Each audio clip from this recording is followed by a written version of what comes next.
Imagine you're walking through a quiet forest, and you spot a drone flying silently between the trees. It's not a bird, and it's not Superman either. It's not from here. It's moving with purpose. You wonder, is someone watching me? Now swap the forest for our solar system. In July 2025, astronomers spotted a new object from deep space, traveling through our cosmic backyard. They called it 3I/ATLAS. It was only the third known object to ever visit us from another star system. But then, things got weird. Atlas, the asteroid terrestrial impact last alert system, spotted this visitor at about 4.5 astronomical units from the Sun.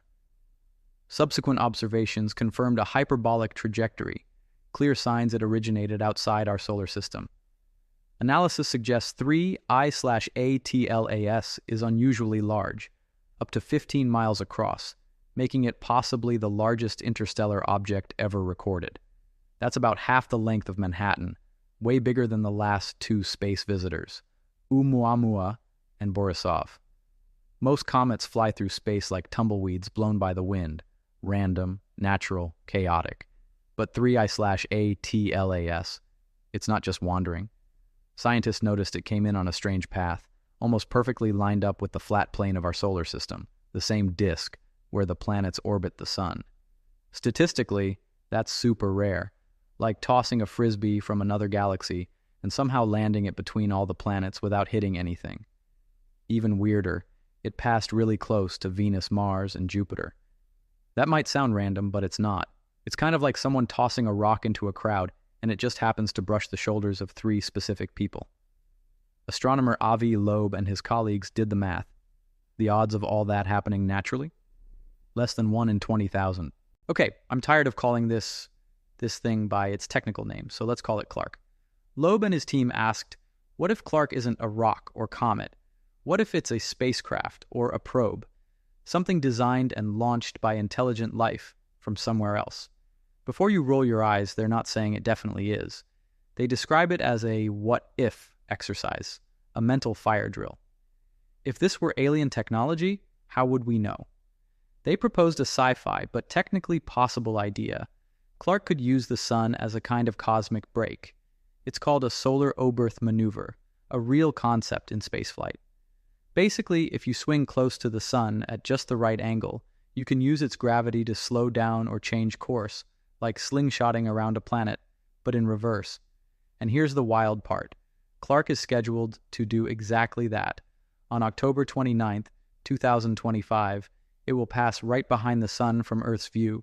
So if something changes in its path, we might not see it until it's already happened. Many scientists say, calm down, it's just a comet. And there's good reason to think that. Clark has a tail, like classic comets do, made of dust and gas burning off as it gets closer to the sun. Its behavior mostly does look natural. So far, no signs of radio signals, glowing alien lights, or unusual movements. So why all the drama? Because Loeb says we shouldn't just look for what we expect. We should stay alert to what we don't. If we ignore the strange details too quickly, we might miss something important. After all, when Oumuamua passed by in 2017, it behaved oddly too. It didn't have a comet tail and changed speed slightly, but we couldn't figure out why.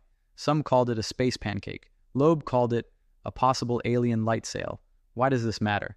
Because if we were ever visited by a probe from another civilization, it might not come waving a flag. It might be quiet, curious, or even cautious. And in Loeb's words, what if it's hostile? It sounds dramatic, but it's not paranoia. It's just the same mindset we use in cybersecurity or national defense. Hope for the best, but plan for the worst. If we always assume every space rock is boring, we might miss the one that's not. I suppose the natural follow-up would be, what happens next? If it changes speed, or turns, or does anything weird, that could be a red flag. We'll know more in November and December, when it emerges again into view.